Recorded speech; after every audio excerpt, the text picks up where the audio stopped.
We have spent the last 2 days going over all the different ways things have gone wrong for the Steelers and how things look really bad, and there aren't a whole lot of answers. But you have to ask the question, where's the hope here? Where's the optimism? What are the things the Steelers can do to dig themselves out of a hole? Joining me to talk about that will be Arthur Moats, former Steeler himself, current radio personality on Steeler Nation Radio. You can find him all over the place. We're going to talk to him about the Steelers doing offensively, defensively, get the NFL athletes' perspective and analysis right here on the Locked On Steelers podcast. I'm your host, Chris Carter. Let's get into it.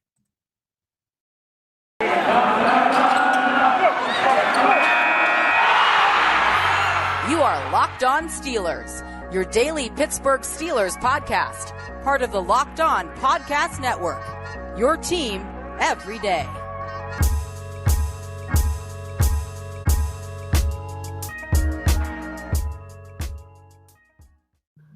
And welcome to the Locked On Steelers podcast. I'm your host, Chris Carter, bringing you your daily dose of all things of the Pittsburgh Steelers. It is Wednesday here on the podcast, and we have a special guest returning to the show, Arthur Moats, the body. Hey. Moats, man, it's great to have you back on the show. How have you been, my friend? Man, I've been well, enjoying the football season and the business that comes with it. But as a whole, man, I cannot complain at all, man. And always good to see you. You know that. Hey, man, it's all love here when we get to do shows together. I love always your perspective on things. It's the Migos, baby. You know, it's the Migos. It's the Migos. Come on now. Our boy West is somewhere chilling right now. He's offset. He got left off Bad and Bougie. You know how that goes, man. He got left off the song, man. For those who might be missing what we're talking about, if you listen to SNR all through training camp, we kept getting called the Migos, me, Mos, and West, the three of us, because of our chemistry on radio. So appreciate you, Mos, making time for the Locked On Steelers podcast. But I wanted to ask you this question, and this isn't right away a specific film question. This is more of a, what's your analysis when you watch this team about the hope that they could turn things around? Because you've been part of Steelers teams where you've had to turn things around, where you've had a couple of weeks where I'm like, man, that was rough. And everyone in town, the people that don't want the Steelers, they're like, oh, they're done. They're finished. Put them out of here. But, the Steelers under Mike Tomlin, I mean, I think this was before your time, but there was 1 year they went 2-6 and finished 6-2 to finish 8-8. The Mike Tomlin's teams have found ways to turn things around, but this is a unique challenge with an offensive line that's inexperienced, with a quarterback that looks, by all measurements, he's finished, and he's running out of things to do. But are there things, tangible things, that they can do to turn this season around and be a competitive football team? Yeah, 100%. There are plenty of things that they could be doing that will help them in the short and in the long term. The first thing is they got to get healthy, right? We talk about defensively. TJ Watt, Alex Highsmith being out, that affected them in a major way. Melvin Ingram, we think he's a really good player, but not at 60-plus snaps a game. Right. No, Melvin, at this stage in his career, you want him like how that Buffalo game went, where he's utilized as the third guy. Now, it doesn't matter how you divide that up, but it still was a lot less than what he played on Sunday. Then I also say on offense, man, the biggest thing when we talk about what they can be doing to improve, I think, is their finish. When you watch this offensive line, man, I think that they have initial contact and it's good. I think when they pass it, initially they're in good position. But then it's like they either have just a lapse in judgment or they relax at the wrong time. And it just looks like they're getting outworked at the end. So if it's a 6-second play for 4 seconds, they look good. Then the last two is where they get in trouble, and that leads to the penalties that you saw on Sunday. That leads to, being getting hit the way you saw on Sunday as well. And ultimately, the running game not being able to be consistent and effective. So to me, both of those things are instant fixes, right? In terms of TJ and Highsmith coming back, we don't anticipate those groins to take that long to get grown up, all right? So them groins going to grow up real soon.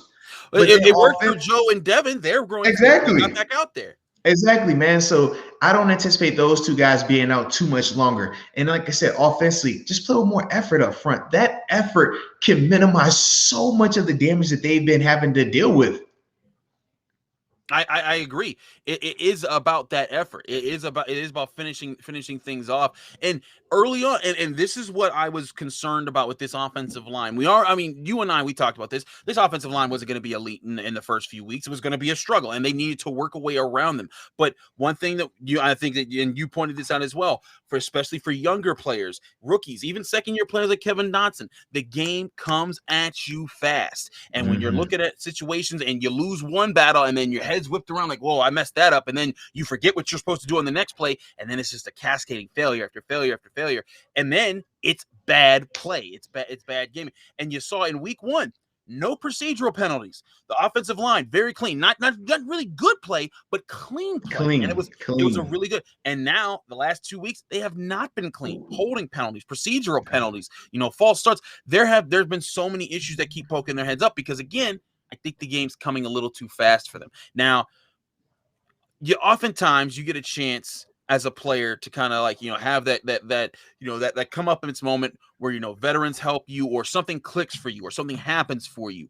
I really think that moment for a lot of these young Steelers players and specifically talking on offense has to be this team finding strengths that kind of work around, Kendrick Green struggles and Dan Moore Jr. struggle, Kevin Dotson struggle. They have to find a way to kind of say, hey, offensive line, we know you're going through it. We're going to find ways that don't put too much pressure on y'all to succeed. I think that part of it does involve Najee Harris and getting him the football through the air out in space where he can win one-on-one matchups. The Steelers did that a lot. I don't think they did it early enough. And I don't think they did the step after that, which is when the Bengals come up to stop it, you make them pay behind them. Arthur, I want your honest assessment. What have you seen from Ben Roethlisberger that's been leading to these struggles? Or is his problems purely just off the offensive line?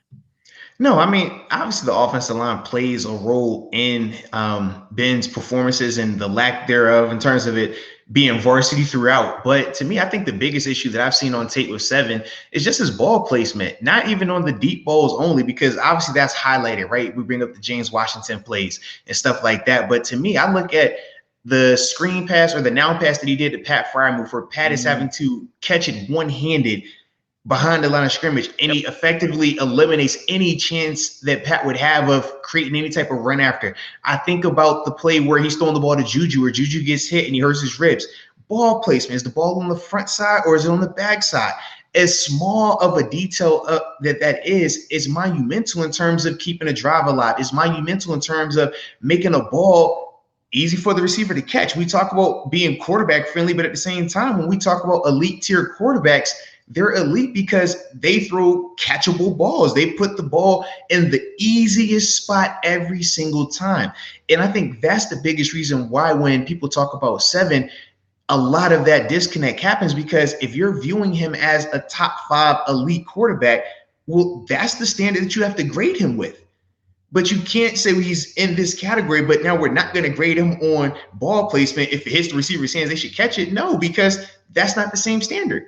So to me, I think that with Seven, is it fixable? Yes, but I do think you have to minimize those attempts. He can't continue to throw the ball 58 times in a game. I understand some of these passes are meant to be pseudo runs, but at the end of the day, he gets worn down by that. He's not a spring chicken anymore. No. So when you start putting him in those positions, it forces him to use that arm more than he would like. And yeah, I think that also hurts his accuracy. And we see that as well, especially later in these games right now.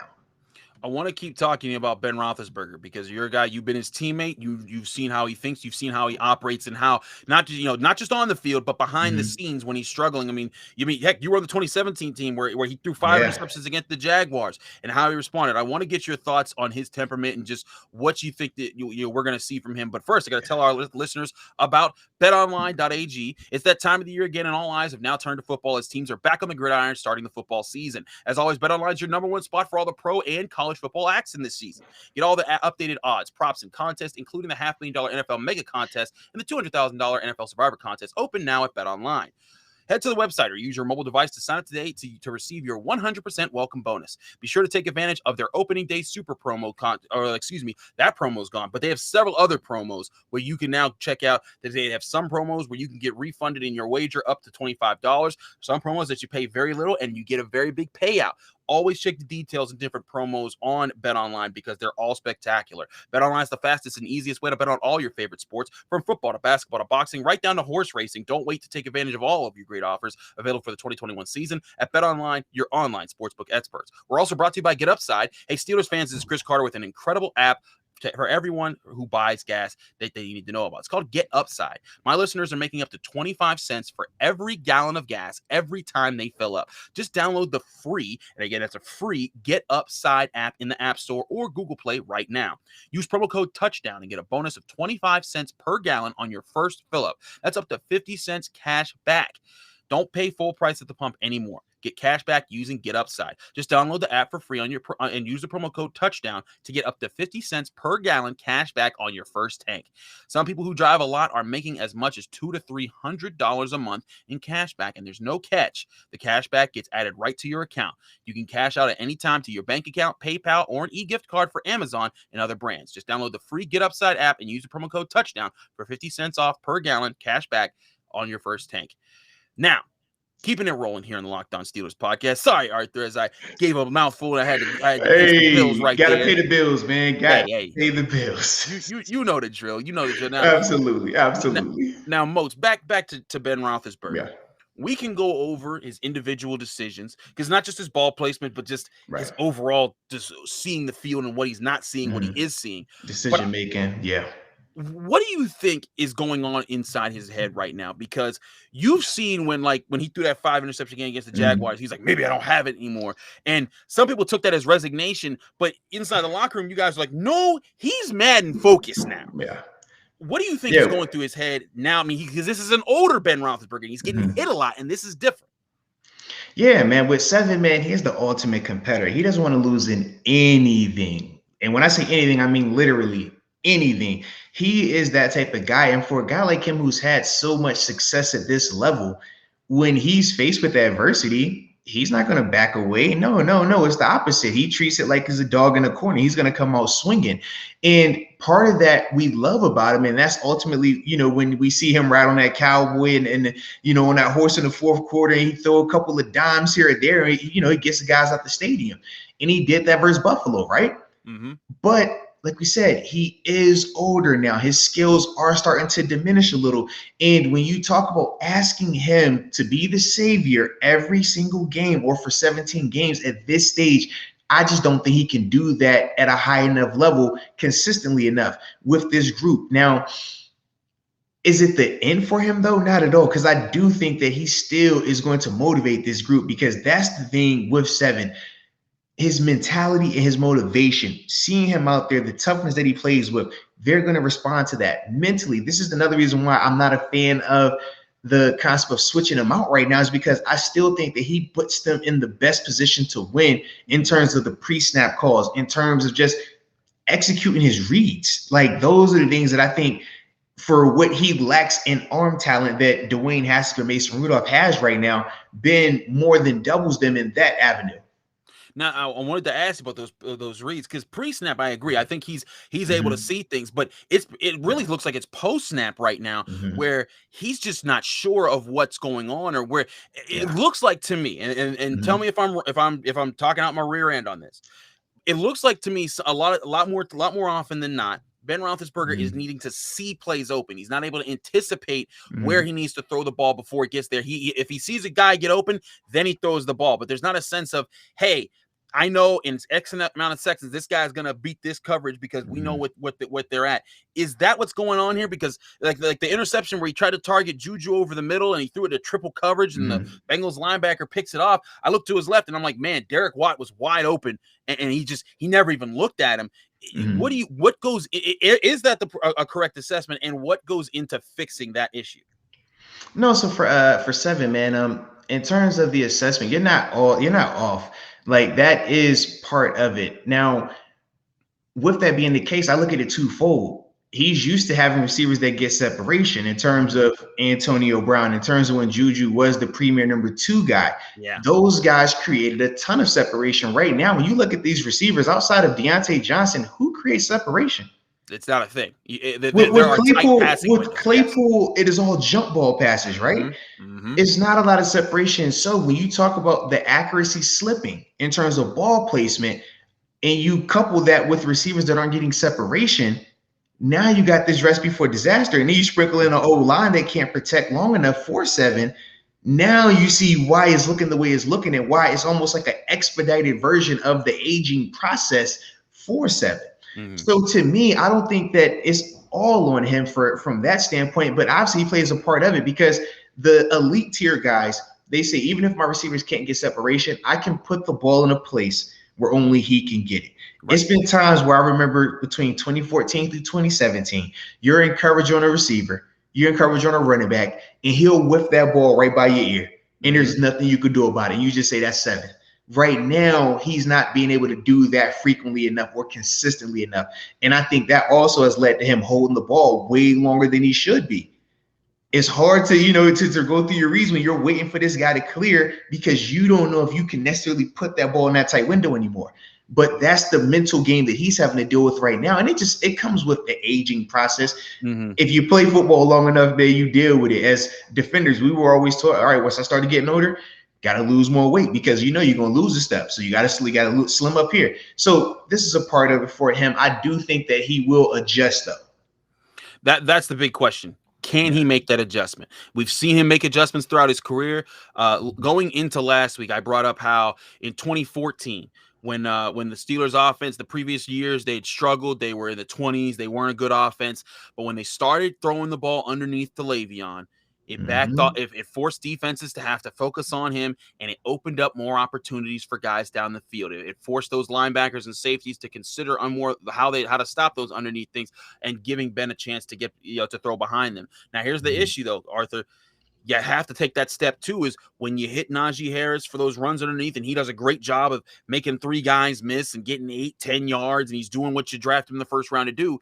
It has to come with a follow-up of you're able to throw the ball down the middle of the field, force some of those linebackers to whip their heads around and say, oh, man, we bit on that one. We really messed up. That hasn't happened yet for the Steelers. Is that something you think still Ben can do, and we will eventually see this season? Man, I think that they have the personnel for it. You talk about a guy like Pat Frymouth. I think he's a matchup nightmare versus any linebacker.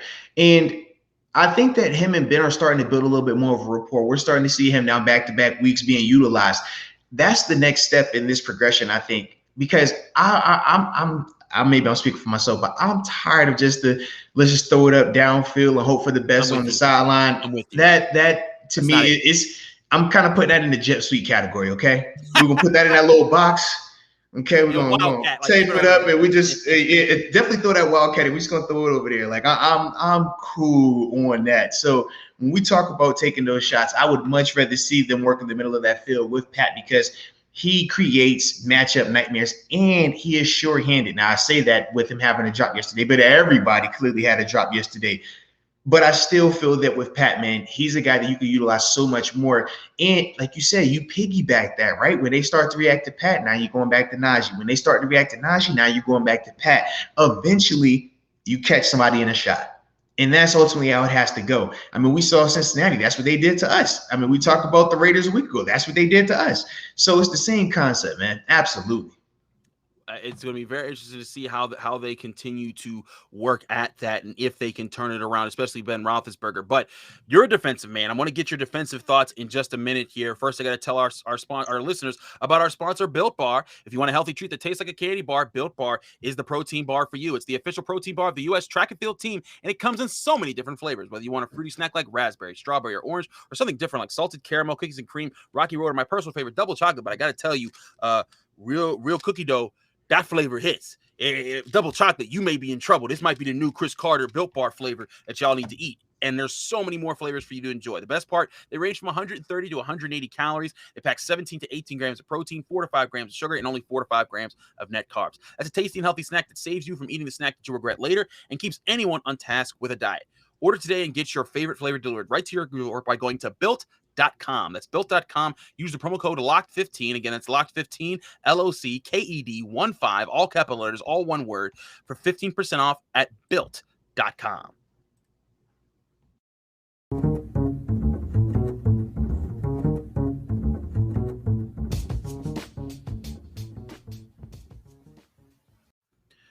We're back here on the Locked On Steelers podcast, and finally, I'm here with Arthur Moats. I want to get to the defense, and I know we talked a lot of offense, but that's the unit that everyone's caring about right now. I'm just glad if we talking defense, at least we did the offense negative first. Now with defense, kind of we just fly under the radar. I'm with you on that. I appreciate talk about the offense after every loss first. Yes, do that. Yes. So y'all know Arthur he played himself some linebacker. He's an edge rusher. He went and got the quarterback. This man, he knows he appreciates defensive standpoint. Yes, but absolutely. One thing that I've made clear, and it's funny, I've said this the last couple games, in these losses. I'm like, you know what? It's tough to expect more out of the defense because of the injuries that they suffer. In the second game, Watt, Alualu goes down, Bush and Hayden both out when you don't expect it, and people are wondering, and Highsmith went down. That's 5 starters that you lost in that game, and a lot of people were like, "Oh, you're making excuses." I'm like, I'm not saying the Steelers shouldn't have lost. That like, oh man, someone should feel bad for them. It's just a reality. Like, you can't play at your highest level without your best players. And this team was built around the defense being elite like that. So, to that end, Arthur, I look at this and I see, the defense. They still have the pieces. I still think that Joe Hayden's a heck of a cornerback. I still think Minka's a heck of a safety. Terrell Edmonds, I think, is a much better eraser than people are giving him credit for. I think Devin Bush is doing things silently, but still, you hope that there's ways to mitigate your losses there. Like, and is it? Well, okay. First question to you, because I know I'm going all over the place here, but first question to you. Is there a way to mitigate a situation where Alex Highsmith and TJ Watt are gone? Because people were saying, well, you got to find something. It's like, but hey, that's 3 out of your front 4 that you're expecting to be the superstars of your team. Yeah, it's hard to account for, like you said, your 2 starting edge rushers being out with groin injuries in week 3. No one prepares for that. I mean, your insurance policy was Melvin Ingram. That's a high-level insurance policy. And he's been playing well, but it's just – you can only have but so many high-end talented players in a salary cap league. And that's what the nature of the beast is why we never felt sorry about New England a year ago. It's like, we understand everybody has to deal with this. So you never use it as an excuse, but it definitely is a variable in this equation.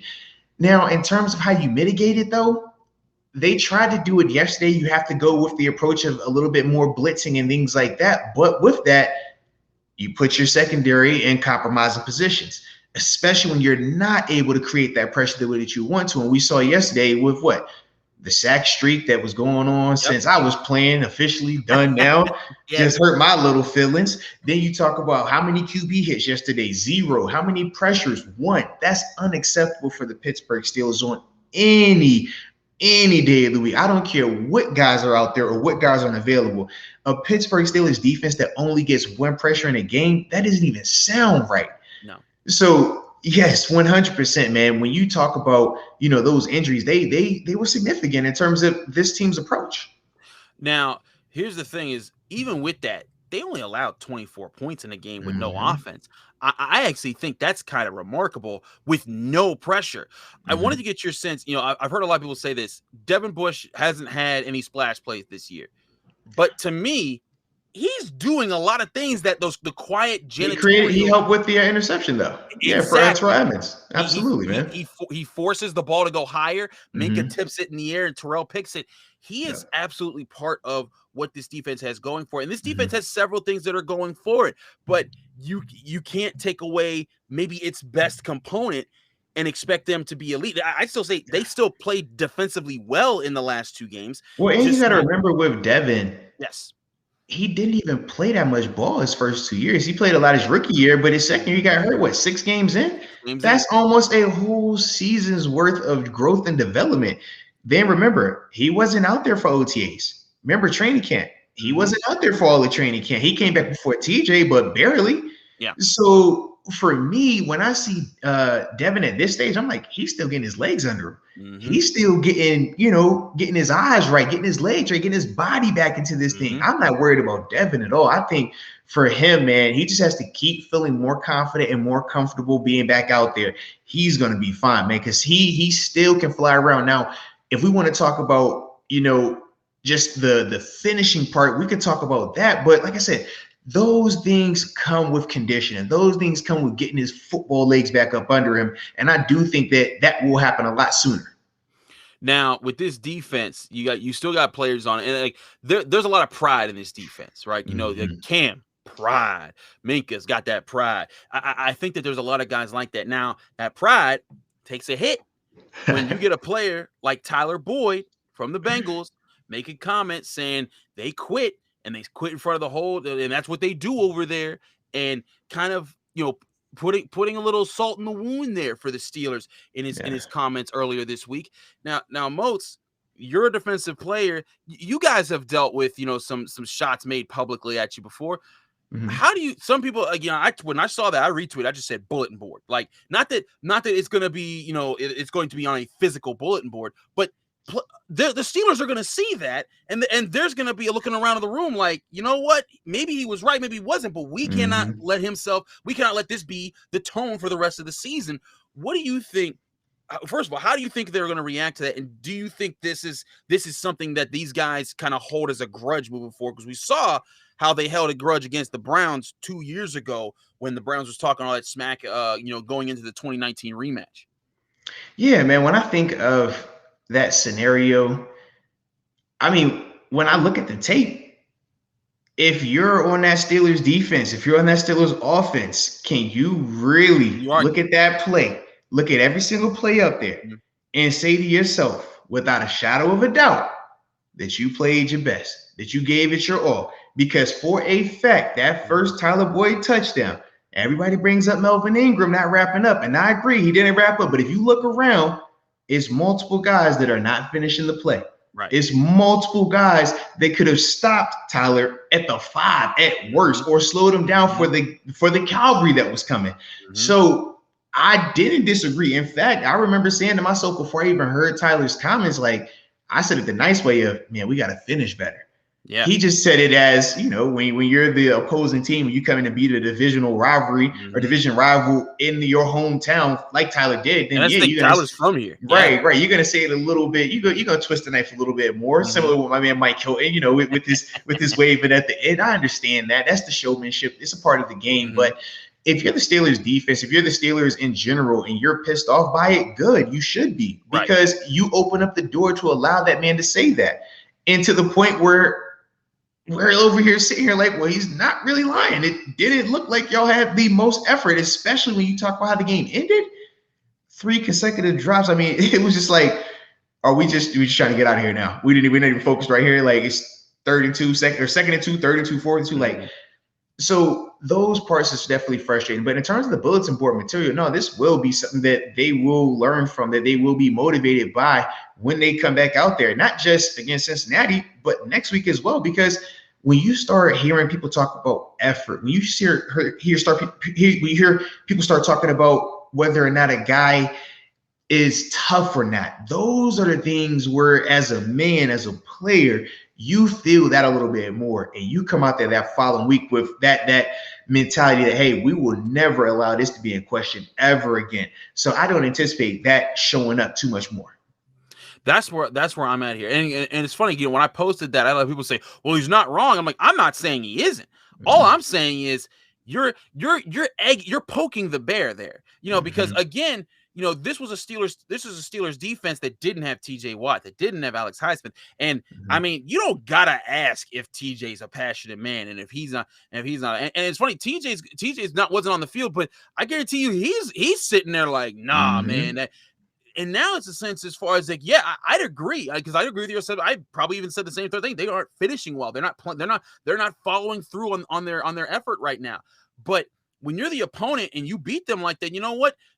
You know, my thinking as far as, let them continue to play that way. We're going to focus on ourselves and move forward to week 4 or week 4, whatever, and keep playing our style of ball. And if they don't ever wake up, great, we'll take them again the next time. But you know, when you put that out there, now I guarantee you, Cam Hayward's sitting at home. You know, listen, I've seen Cam, man. I was covering y'all one time. It was 2017 when y'all lost to the Bears, and I walked into that locker room and I saw Cam's fists balled up, and he was like, Cam was mad, and he was the guy that I had asked me. I was like, hey, Cam, can I ask you a question? He took it professionally, but that's who Cam Hayward is.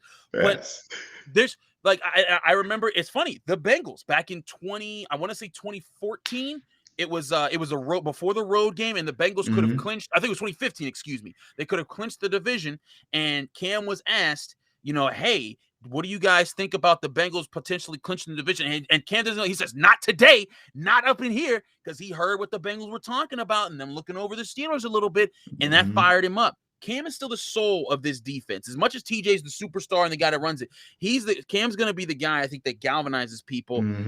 You played with him. I'm intrigued to see, like you said, do we see that fire and passion show, and not just when they play the Bengals next, because that's a ways off, but they got to show it in this next game. You got Aaron Rodgers. You're going to Lambeau. They're playing well the last 2 games. You cannot come out and show lack of effort there, or it just won't be a 24-10 loss to the Bengals. Right. It will be a butt whooping for everybody to talk about all week long. 100%. But Cam is without a doubt the unquestioned leader of that defense, man. When he speaks, those guys listen. And that's how it's supposed to be, and that's how it has been since I was there. I do think that Cam will continue to raise up the play of those guys around him. Cam is a very powerful guy. When he looks at that tape, he's going to see the lack of finish across the board. He's going to see the lack of productivity across the board, but he's also going to see in himself that, hey, man, even though he would draw some penalties here and there, he doesn't feel like he did enough in this game either. And I like that version of Cam because that's motivated Cam. And we know what Cam looks like without the motivation. So just adding that to it, I feel bad for this Green Bay O-line a little bit. I'm intrigued to see if he makes them feel bad, during this game. But Moats, it's wonderful to have you on this show all the time. We appreciate you coming through and stopping by. Let people know they can find you. Yes, yeah, man. It is. Yeah, I love having this man on the show. I love doing SNR with him. It is a joy. I can't tell y'all just the respect, and just the knowledge of learning from this guy and what. Man, likewise, you my guy. You know that. Yes, sir. Hey. Yes, sir. Oh, love, baby. Moats, let people know they can find you, follow you, and get more of your work. Yeah, man. So all of my media content, man, is on YouTube. Just type in my name, Arthur Moats. You'll see all the content that pulls up on the page. Also have, man, it's a long list, right? Yes, you do. But for the social media, whether it's Instagram, whether it's Twitter, just at DaBody52. That's DABODY52.